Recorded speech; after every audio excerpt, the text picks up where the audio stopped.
Good evening. My name is Sheila Rayam, and I'm Community Engagement Editor at the Democrat Chronicle, and I am also lead of the Rochester Storytellers project. We are so appreciative of you taking a chance on live storytelling and sharing your evening with us. Tonight, we're joining Humana and 5 Americans from across the nation to create community. Since 2016, the Storytellers project has brought more than 100 shows each year to communities across the country. But we've canceled our in-person season as part of the USA Today's network response to the novel coronavirus. While it feels unsafe to be together in theaters, it feels necessary to be together online. So we've handpicked incredible storytellers and inspiring people to bring you a show about growing up. So now let's bring up our storytellers and say hello. First, we have Kevin Israel, Kaitia Saf. Hi. Natalia Rodriguez Medina. Hello. Scott Fisher. And Kia Roy. Hi. Hey, storytellers, see you soon. So tonight is not a TED Talk. It's not Toastmasters. It's not a how-to talk, an inspirational speech, an educational lecture, or a slideshow. We won't try to sell you anything, well, except maybe a subscription. This is storytelling, and storytelling is based on visiting. You open your heart and your mind, and you pay attention to a person you care about and want to feel closer to. So we invite you to do that tonight. Some of the storytellers will be polished and professional. Some will be casual and conversational. We ask you to receive all of them because that's how community change happens. We believe creating empathy and understanding is vital at all times, and especially in times of uncertainty. And I'm so excited to bring up our first teller, Kevin. Kevin has an interesting story to tell us about a very interesting phone call. Kevin, take it away. Hi. So it was 1987. I was 11 going on 12. And at that point in my life, I cared about 3 things: G.I. Joe, my Transformers collection, and soccer. But a 4th thing had started circling in my subconscious that was distracting me on a daily basis. I couldn't quite put my finger on it, but it was always there. And then right around my, I think it was for my 12th birthday, my mom got me some G.I. Joe action figures. And I was obviously very excited. And the figures came with a promotional certificate. And the promotion was if you call a 1-900 number, you could enter a code and get a free action figure.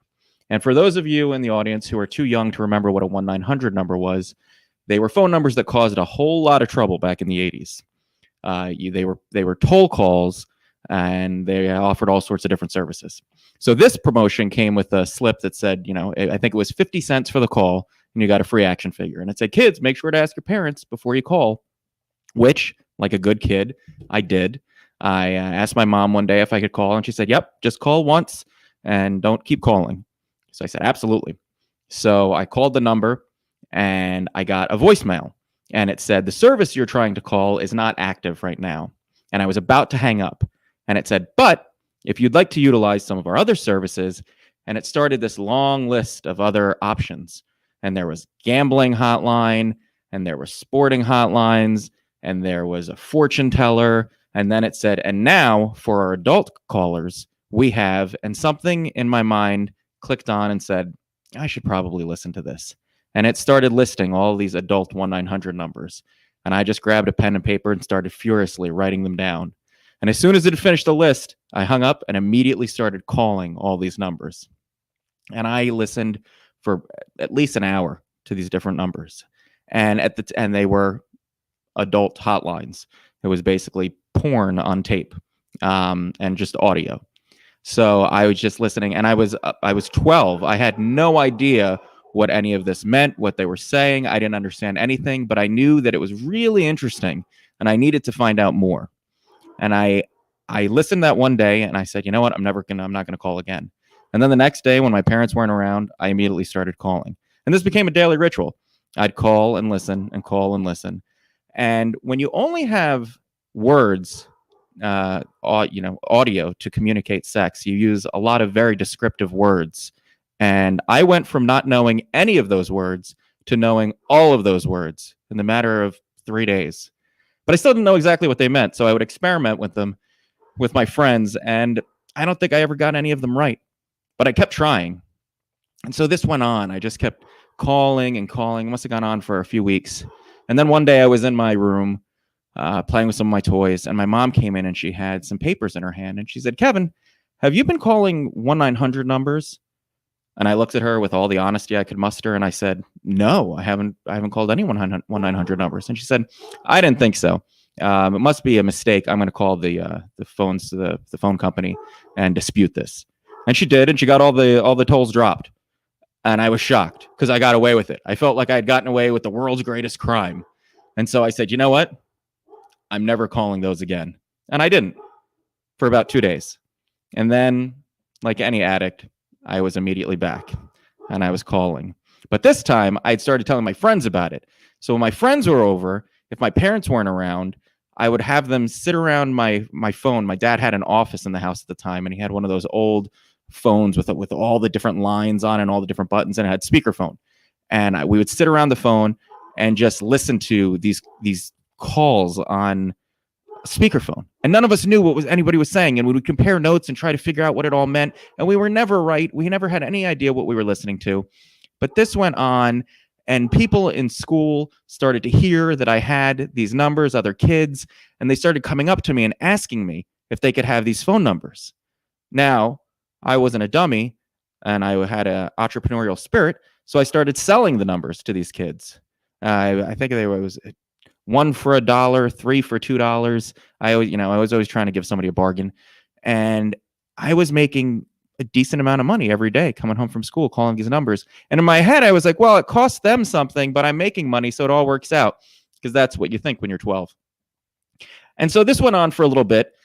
And then one day I got home and I walked by my dad's office, and my mom was sitting at my dad's desk, which was never a good thing. And she said, Kevin, I need to talk to you about something. So I went in and she had a big stack of papers sitting in front of her on the desk. And she said, Kevin, we got another phone bill, and it was much higher than normal. And I said, well, what's the phone bill normally? And she goes, the phone bill normally is about $27. And I said, well, what is it now? And she goes, this month it was $600. I was like, wow, that is a lot more. And she goes, yeah. And it's full of 1-900 numbers. And we looked at the times and the dates of the calls, and we know that it was you making these phone calls. And I looked at my mom with all the honesty I could muster. And I said, Mom, it wasn't me. I was not making these calls. And she goes, Kevin, listen, I didn't want to have to do this, but we can take you down to the police station. And the police station has a machine where they can compare the voice on the calls to your voice, and they can identify that's you. And then you're going to have to admit in front of the police. And now I knew two truths at this point. One was I had never said anything on these calls. They were all just pre-recorded calls that you listened to, so they didn't have my voice. And number two, in the tiny little town that I lived in, they did not have this advanced technology of voice identification. So I looked at my mom with all seriousness, and I said, Mom, I want to prove to you that I'm being honest. Let's go to the police station. And I watched my mom's grand plan just crumble before her. She got really frustrated, and she said, just go to your room. And I went to my room, and I sat down and thought about it, and I said, you know what? I can't do this anymore. I got to stop these calls. Clearly, I've got a problem, and I'm not going to call anymore. And about a couple weeks later, there was a show called Growing Pains on in the 80s, and they had a very special episode. If you're of that age, you'll remember sitcoms used to have very special episodes, and they had a very special episode where the youngest son, Ben Seaver, had an issue where he was calling 1-900 numbers. My family and I used to sit around the TV and watch these together, and I had to sit through this entire episode and look completely cool as I watched little Ben Seaver go through exactly what I went through. But Ben was a better kid than me because he owned up to it. I didn't, but I stayed strong through that entire episode. About a month after that, there was an emergency PTA meeting called, and my parents went. They called the emergency PTA meeting because parents all over the town in the school district had huge phone bills coming in because of 1-900 numbers. And they needed to get to the bottom of this criminal enterprise who was spreading these phone numbers. And everybody was talking about it. And I realized I had started this all and nobody would ever know. And I'd lied about it and I'd gotten away with it. And now I always pictured someday when that fateful time would come and my mom was about to say goodbye to all of us forever, I would probably sit by in the hospital by her bed and I would hold her hand and I would look at her and I go, Mom, before you go, I need to confess something to you. I was making those phone calls. But I didn't get that opportunity. And not because my mom died, but because on my parents' 50th wedding anniversary, we took them out to dinner. And we had a really nice dinner. It was me and my 3 sisters and my parents. And we were all laughing. We had a few drinks. And at the end of dinner, one of my sisters said, hey, let's tell Mom and Dad something we've never told them before. And I thought, this is it. This is my opportunity. I can finally just relieve this burden from my soul that I've been carrying for almost 30 years. I can finally just tell them. And my sister started telling all these different stories. One sister told a story about how she had a party that she never told them about. My other sister told a story about how she had a boy come over and she'd never told them. And then they got to me and I laughed and I said, you guys don't have anything on me. And I looked at my mom and my dad and I said, remember in the late 80s, you got those huge phone bills because of those 1-900 numbers? And my mom goes, yeah, I think I remember that.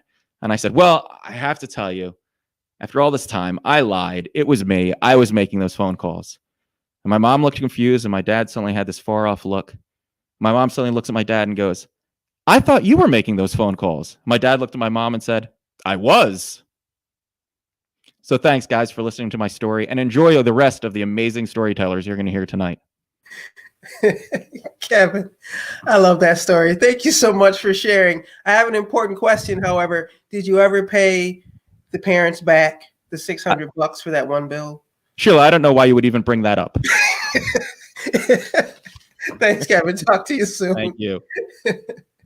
Before we bring up our next storyteller, we're going to have a little commercial break. Humana is sponsoring Storytellers project shows nationally and now virtually because they believe that sharing stories and connecting as humans, online and in person, makes for healthier people and healthier communities. And we need these connections to each other and to health now more than ever. As COVID-19 vaccinations become available in communities across the country, Humana strongly encourages you to consider getting the vaccine and to discuss with your doctor what is best for your health. Visit humana.com for more about what they're doing each and every day to connect you to better health in your community. Now, let's bring up our second storyteller. Kaiti, how are you? Good. How are you? Hi, everyone, again. Good. Kaiti's going to share a story about speaking up in high school. Take it away. Sure thing. It was Thursday, a rainy afternoon. I was in the cafeteria with my friends when my friend interrupted me while I was about to take my first bite into my sandwich. She expressed how sad she was that Eid al-Adha, a Muslim holiday, wasn't a public school holiday in Clifton, New Jersey. As she was starting to talk about her concerns, I couldn't help but look outside the window and noticed how gloomy it was. I quickly snapped out of it when she started calling my name. She asked if I was listening to a word she said. If I'm being honest, I wasn't. Let's hope she isn't watching. She said if I would do something about it. I told her I would think it over and let her know. Next thing, I went to my AP English class. I was counting down the minutes until class ended so I can go up to my English teacher and let her know about my idea. She said that it was long overdue and to go forward with it. I decided to walk home to clear my head, but I only ended up thinking more about it. When I got home, I threw my bag on the floor and went straight to the kitchen. My mom had set the table for lunch. I sat down, and while I ate, I would pause every now and then to tell my mother about my day. As always, she would say, "Wait until we finish eating, Kaiti." I mean, I tend to talk a lot, and she said I would be great for dinner business meetings, hence me being here today, sharing my story with you all. I told her that I don't think I would be able to take on such a task as a 17-year-old. She looked at me and said, if there is anyone that would be able to do this, it is you, Kaiti. The next day during class, I sat at my computer and it dawned on me that I still didn't know how I was going to start this process. So I said, what can I do now while in class? Print petition forms. Students began signing the forms and writing comments as to why they agree with this. Then I said, what can I do to have the entire school aware about what is happening? So I decided to write an op-ed that circulated around my school fairly quickly. I was receiving both positive and negative feedback. Then a day before I was set to make my case in front of the Board of Ed, I was in the library scrambling to put everything together. I remember entering the meeting and I felt that my heart was racing. So I signed my name on the clipboard and I waited for my turn to come up. When I approached the podium, my mind went blank.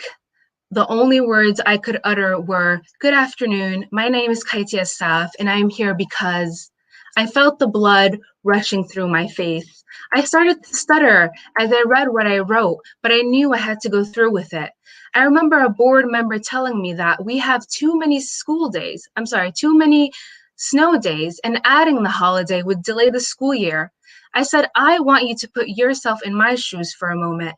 How would you feel if you had to attend work or school on a Christmas Day or Hanukkah? At the moment, there was nothing but silence in the room. I went to about 10 meetings total over a span of 6 months. At my 9th meeting, I was very sick to the point where you could barely hear my voice. My mother came with me that day. I once again brought up the issue, and as I was passing out the folders to each board member, I tripped and almost fell on my face. Ouch. I felt so humiliated. I took a moment to collect myself. My mother made sure to let them know that I worked hard and I was ill, but that I still insisted to attend. That evening, they let me know that the vote on my proposal would happen at the next and final meeting. On March 9th, 2016, I went into the same room I entered for the past 9 times, but I couldn't shake off the feeling of being there for the very first. I sat down, but I couldn't sit still. My eyes were fixated on the piece of paper the president was reading off of. The board members would read different codes and voted yes and no based off of them. I didn't quite understand what they meant, even though I had the agenda in hand. Maybe because I was so nervous of the outcome. I went straight to the podium once again and asked what the vote was on Eid al-Adha. The president looked at me and all these thoughts rushed through my mind in that split second when he said, yes. A huge smile came across my face. Everyone in the audience erupted in applause.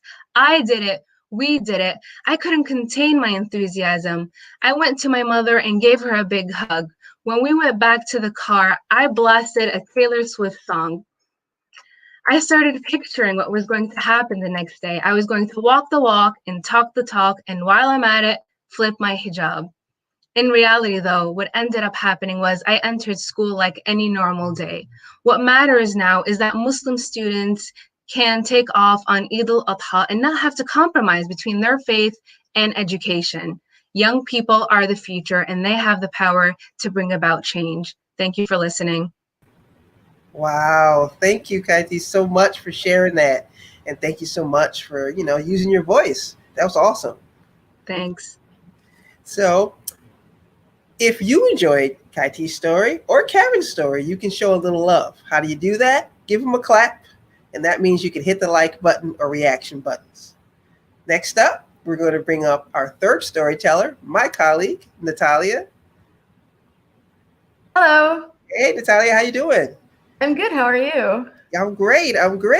Natalia is going to share a little story about a life lesson she learned. Take it away. So I was born and raised in Puerto Rico in the metropolitan area. And growing up in Puerto Rico is not like what a lot of people expect. It's not just beaches and beautiful landscapes and amazing foods. It's mostly just really normal, regular life. We go to school, we go to work, we do everything everyone else does, but sometimes over the weekend, you just go to the beach. And so when I was in middle school and high school, I had the privilege of going to private school.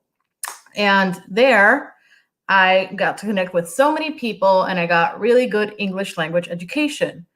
And growing up in Puerto Rico, which is a part of the United States, you have like this, I don't know, this need to try to correct your English and to be the best English speaker you can. So I made it my personal mission to just erase my accent. I did not want to have an accent when I spoke English. I wanted to be super cool, like a normal American teen I had seen on the Disney Channel and Nickelodeon. And when I was in high school, I went to this American high school that had lockers, and that's kind of like how I knew that I was American. It had like these really cool lockers, and I had pictures of like my favorite emo bands and of the Jonas Brothers, but I'm not going to say which one because it's embarrassing. But anyway, I kept working hard to make sure that when I spoke English, it was as perfect as possible. I would use Twitter, I would use Tumblr, I would use all these things that would connect me with America. And I just wanted to be the coolest American teenager I could. And when you're growing up in Puerto Rico, what you get taught in school is that the US is the best place on the planet. And we got taught that we got saved by the United States from Spain, and that's why we're also American. And it was this whole cool thing. And I worked really hard. And when I was 16, I went to my siblings' house in South Carolina, and I went with them to this really cool party with other adults. And I remember one of the adults telling me, wow, your English is so good. And I was like, oh my God, I did it. An American thinks my English is good. I have done it. I have achieved it. I am awesome. And it was like the highest compliment you could get. And when I went back to Puerto Rico, I was just like beaming with pride, beaming with joy. I was so happy. And then I went to college. And when I went to college, I went to the University of Puerto Rico in the metropolitan area, the Rio Piedras campus. Go Gallitos. Yes, my mascot is a chicken, and I'm very proud of that. And there, I got to learn a little bit more of Puerto Rican history, like the real thing. I got to learn about U.S. intervention. I got to learn more thoroughly about colonization and the impact it's had on the island economically, socially, culturally. And I got to learn that basically the United States role in Puerto Rico isn't exactly the most beautiful, amazing savior thing. So it was a really complicated thing. I had spent so much time trying to be this really cool American, but then I got to college and it was like very conflicting of like, oh, I want to be this cool person, but I also can't ignore everything that's happened in Puerto Rico politically. And then I went to grad school in New York City. I got accepted to this program. I was doing Spanish language journalism. It was a really cool university, the City University of New York graduate program, really cool. I got to meet so many people. My closest friends were from the international program. So I had friends from Sweden, from India, from all over Latin America. And it was just like the most amazing experience. And I also got to make a lot of really cool American friends. But it wasn't really, as I grew and as I spent more time with people, I kept getting the same compliment over and over again. Wow, your English is so good. And there came a point where it was just like, this doesn't really sound like a compliment anymore. It's like, what are you trying to imply that just because my English is good, it makes me somehow, better than all other Latin Americans? I don't know. I began to develop like a weird taste in my mouth every once someone said it to me, and it just became so annoying and taxing every time someone would say it. It was just like, oh my God, so what? What if if it was bad, who cares? And so I tended to stick more to the international folks. Culturally, it was just easier to bond with people because when you grew up in Puerto Rico, you're American, but you're not really American. And so I kind of vibed with them more. But I was always faced with this reality that no matter what, I was an American citizen and they were not. And they had to struggle with all these immigration issues that I didn't really have to go through. And so I was like living this dual life of like a migrant, but not an immigrant, but still feeling more in tune with them than I was with the Americans. It was just a lot of complicated feelings that I feel like shaped me to be the person I am.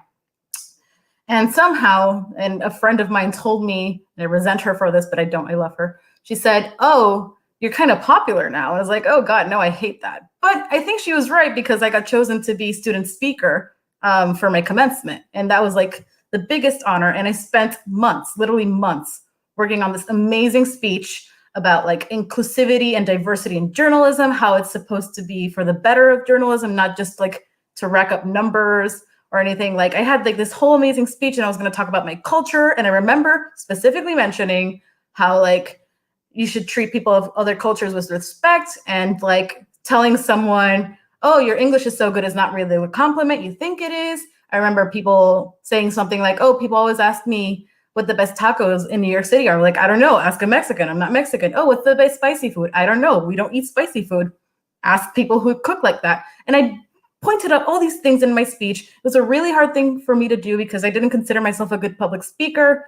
I cursed too much. And it was just like trying to rein myself in was really hard. But I did it, and it was like amazing. And it was terrifying the entire time, but I did it, and my friends applauded, and then I graduated. And then afterwards we had the celebration and commencement, and it was so cool. And it was like very overwhelming because everyone kept complimenting me like, oh my God, your speech was so good. I was like, oh my God, I know, thank you. I was like really proud of myself, but also really excited to like have that opportunity to say my point of view in journalism and all these things. And as time had passed, I was starving. I wanted to drink a beer. Like I just wanted to like hang out and stop being student speaker. I just wanted to be Natalia. So I went to like the buffet area, and I got my food, I got my beer, and I was just like really happy.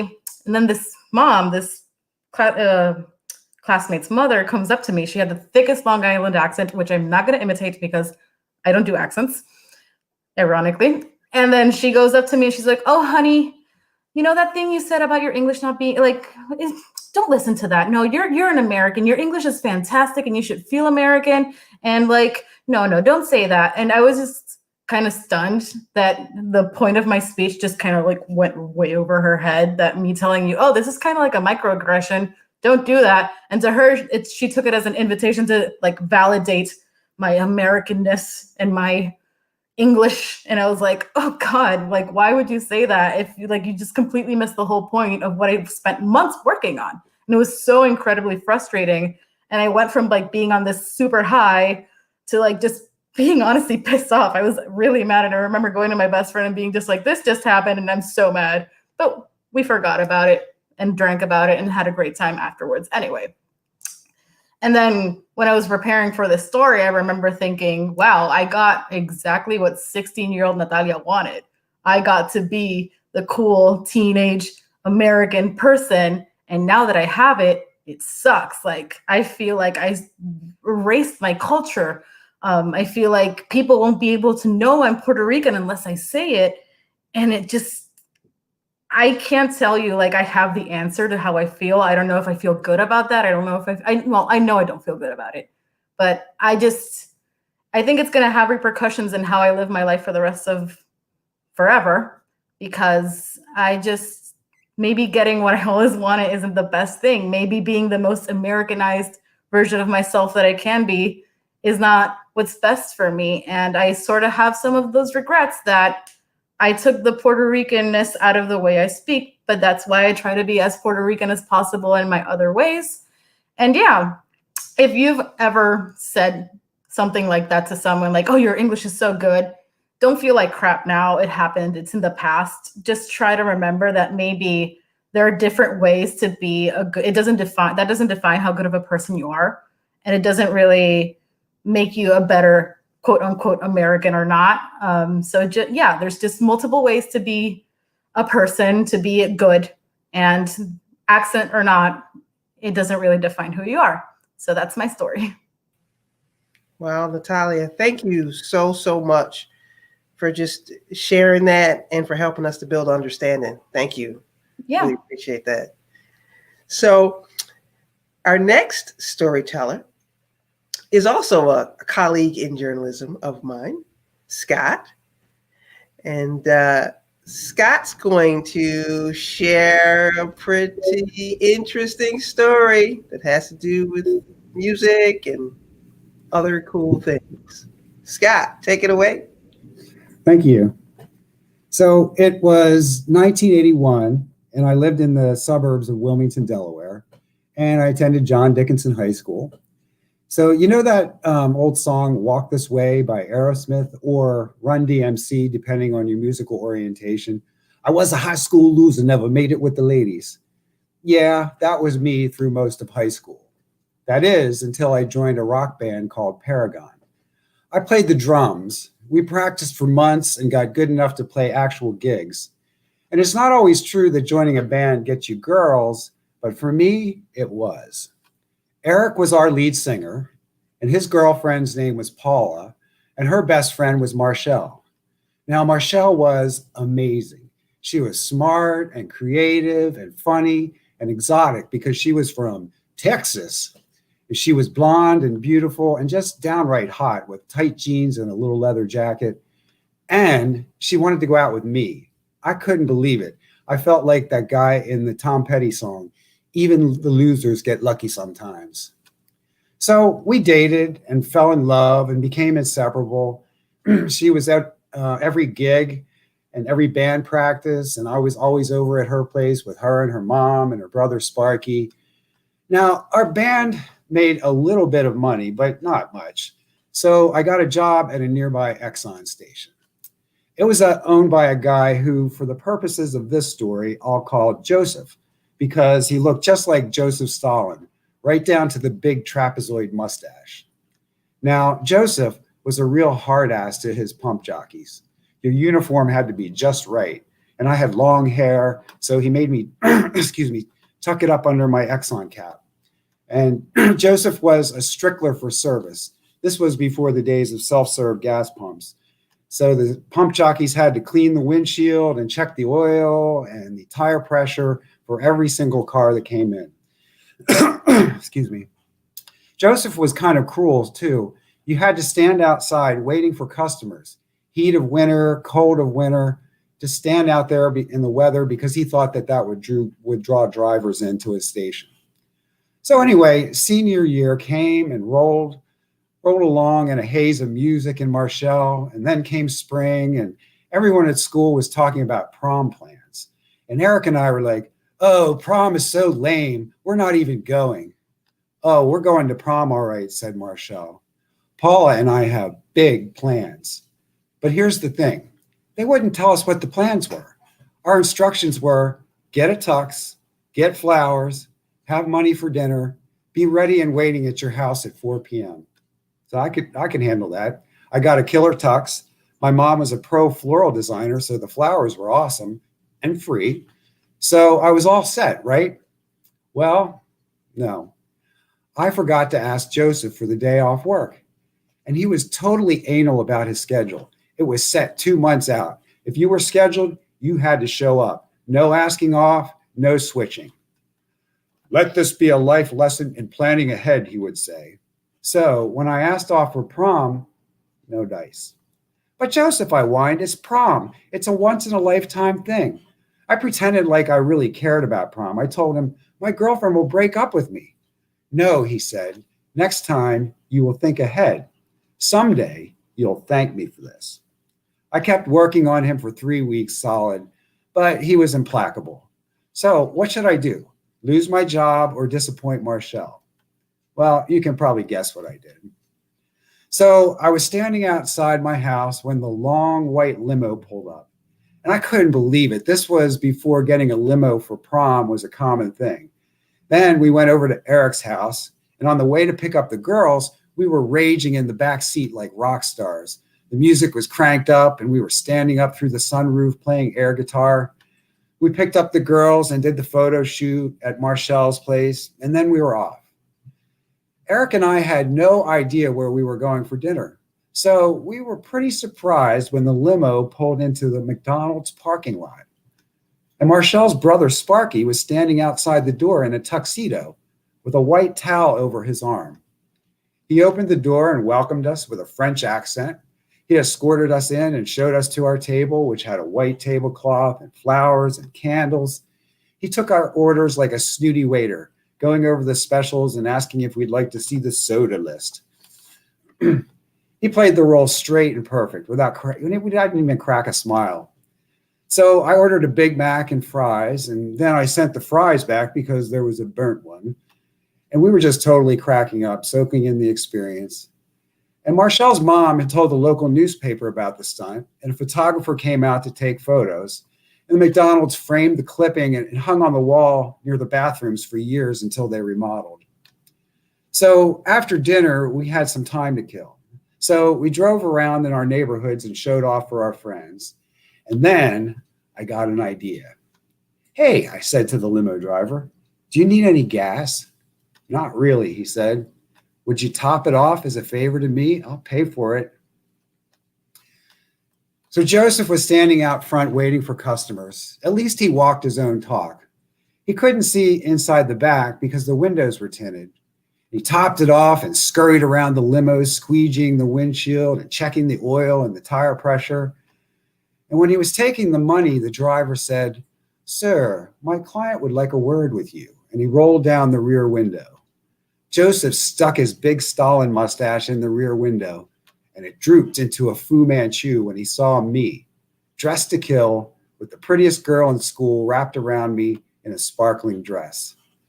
"Joseph, my good man," I said, "you can't fire me because I quit. Oh, and by the way, you missed a spot on the windshield." And we peeled out, cracking up. At the prom, we danced and laughed and told our friends about our McDonald's and Joseph adventures. And the next day, we all went to the beach, though sadly not in a limo. So it turned out that the prom I didn't want to go to turned out to be one of the best nights of my life.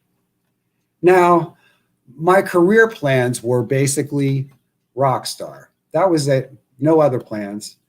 But the band never took off, and my dad basically forced me to go to college. And Marshall went to a different school about an hour away, and we broke up by the end of freshman year. And that summer, I needed a job, and I got one at a Texaco right across the street from Joseph's station. I'd sit in the Texaco's air-conditioned office and chuckle at Joseph scurrying around his lot in the heat. It's funny, though. I did learn a life lesson from him. I became a pretty careful long-range planner. Thanks, Joseph. Scott, thank you so much for sharing that. Tell me, are you still playing music? Have you held on to the dream? The dream is gone, but I still play, and it's just for fun. And I do play in a local band here in New York. So, yeah. Awesome. Thanks so much. For that, the J.C. Fisher Band, we're playing Saturday. Shameless plug. Thanks, Scott. Thank you. Before we bring up our next storyteller, I want to take a second to say thank you to our subscribers because you support community journalism. For those of you who aren't subscribers, we appreciate you giving us the chance to show our value to you tonight. And we hope you consider a digital subscription to the Democrat Chronicle, the News Journal, the Asbury Park Press, the Bergen Record, or the York Daily Record. Journalists in those markets coach tonight's storytellers. Next up, we have our fifth and final storyteller, Kia. Hi, everyone. Hey, Kia, how are you? I'm well, so Aurora, how are you? I'm good. By the way, everyone, Kia is a member of Zeta Phi Beta Sorority Incorporated, and so am I. I'm so happy that she is here. Kia is going to share a very interesting story about a journey. Take it away, Kia. All right, so I'm here to share my fitness and weight loss journey. As a child, a young adolescent, I was often called names with regards to my size. I was called big bone, also called hips and lips, chicken legs, and that's just to name a few. So going to Catholic school from kindergarten to 8th grade and then on to high school.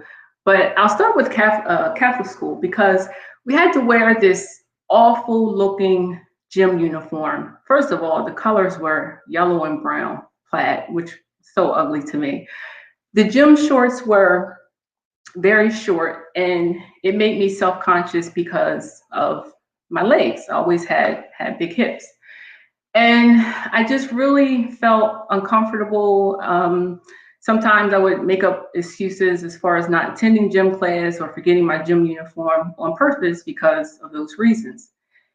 Fast forward to high school, pretty much the same thing, names being called.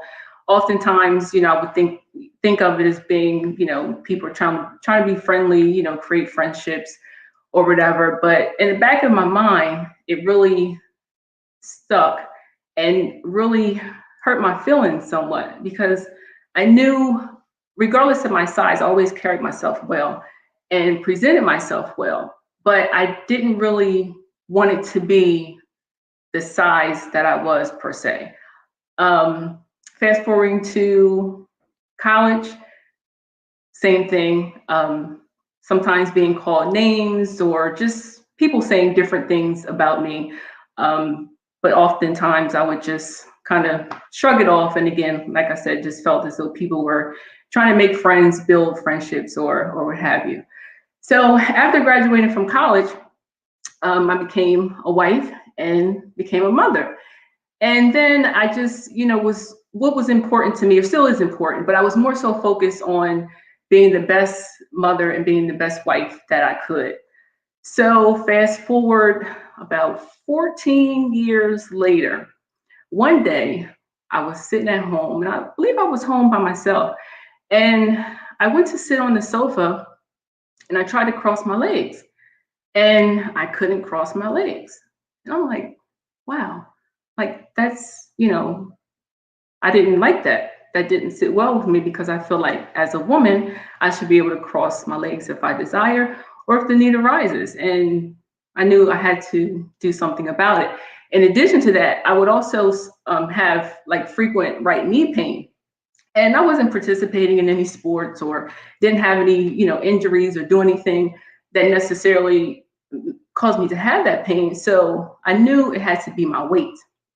So at that moment in time, I said, like I said, I had to do something about it. So I started going to my local gym, the YMCA, and I started there with just going into the fitness center, trying to get, familiar, get acclimated with the equipment and everything. So, I did that repetitively, a lot of cardio, using cardio equipment and everything, and trying to build, friendships and just, get familiar with the gym and just fitness overall. So what do you know? What did I do to have everything basically take off, to excel? So I found out about group fitness classes and found out about Zumba. Like, Zumba, okay, that sounds interesting. And because I love to dance and dance infused my soul and music makes me happy, I was like, this is perfect. So I attended my first Zumba class with one of my favorite instructors. And oh my goodness, let me tell you, that's just where I really started to blossom and really gain confidence, because I just felt like I was dancing. But in addition to that, I was burning massive calories, and that's when my weight started to drop. So I started out at about 254 pounds at my highest weight. And Zumba, I did, started taking Zumba classes. And then from one favorite Zumba instructor, I gained about 2 or 3. So I would go to probably 2 or 3 different YMCA locations just to attend, those classes and to see those instructors. So I did Zumba for a while, dropped probably about 20 pounds or so. And then I knew I had to start doing something else, because my weight became stagnant. And in addition to that, in places that I lost the weight, I was starting to get like very loose skin, flabby, as some people would say. So then that's when I started to incorporate other classes, such as like body pump, which is strength training, body combat, also HIIT, high intensity interval training classes, and also spinning.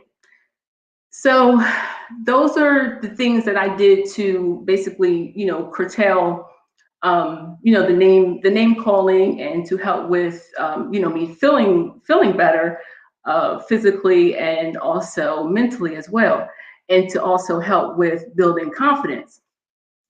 So the most important thing the change that I made was with my nutrition. And I started off with like small changes, and which was, I would say, cutting out soda. If I did have a soda, it would be a Sprite.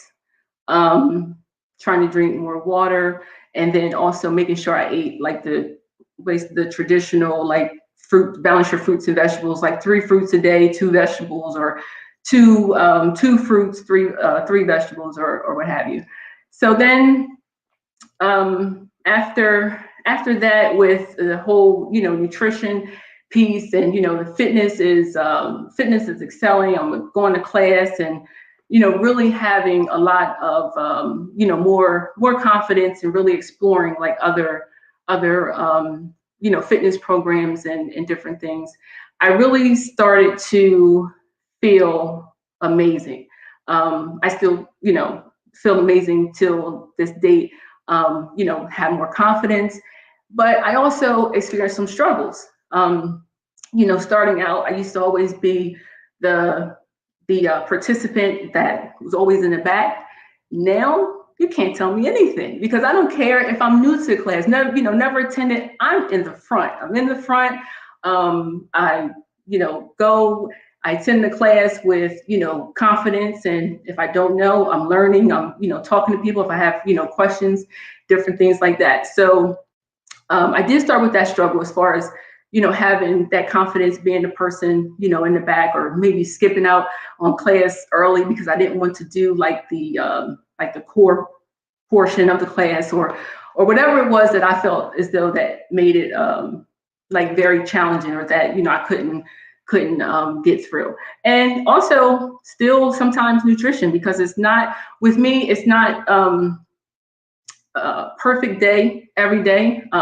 Still struggle with nutrition. Sometimes I might have a cheat meal, or eating a piece of candy or ice cream or something, something that I enjoy. So about how long did it take? Like I said, I started at about 254 pounds. Right now, weighing 189 pounds. So I've lost about 65 pounds within a matter of like 5 years. So I'm sure you guys probably have heard slow and steady wins the race. And I always say progress, not perfection, which is the case. Oh, wow, I just actually rhymed, and that wasn't intentional. So I would say, where am I now in my journey? Remaining consistent and dedicated, like I said, at 189 pounds. And I would also say that a great blessing is in the horizon for my family and I. Like I informed you guys and sharing about my fitness and weight loss journey, as far as the health and nutrition, but also with me sharing the love that I have for fashion as well. So I do have I have a firm belief that when a person looks good, they feel good. So when I attended these classes, such as definitely Zumba, because Zumba was just like, I just let go. I let loose. I was in my happy place.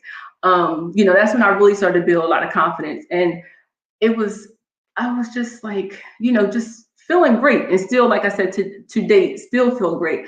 But I would show up and I would be fashionable. I mean, like I said, I haven't met anyone who doesn't, when they look good, they feel good. So, I have my matching gym outfit on, my athletic wear, fitness wear, athleisure, however you want to classify it. And then also rewarding myself as well for, just small goals, maybe, buying a new athletic attire or a pair of sneakers or something like that. But I always showed up, and I always showed up looking well, even when I didn't necessarily feel 100%. So the great horizon is, like I said, the blessing that is in the works for my family and I, and it's with regards to me and my family launching Body Build Fitness. So, and that's about me and us basically sharing the love that we have for health, fitness, and fashion, and sharing that with the world, and also encouraging and inspiring others.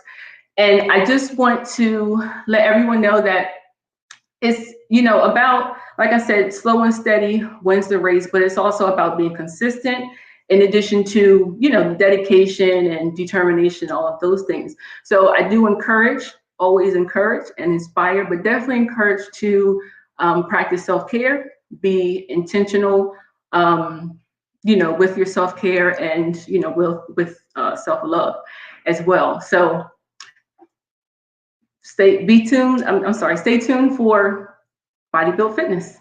And that's my story. Wow, Kia, thank you so much for sharing your journey with us. We appreciate it. welcome. And good luck on your business and the great things on the horizon for you and your family. Thank you. Thank you. So we have reached the end of our Storytellers show. Thank you so much for spending this, almost an hour with us and to opening your hearts to the stories that you heard tonight. We hope that you will tune in to other Storytellers Project shows coming up. And before we say goodbye, let's bring our tellers up to wave and say bye to you one more time. Kevin, Kaiti, Natalia, Scott, and Kia. Thank you all, Storytellers. You're welcome. Thank you. Thank you. Thank you. Thanks, viewers.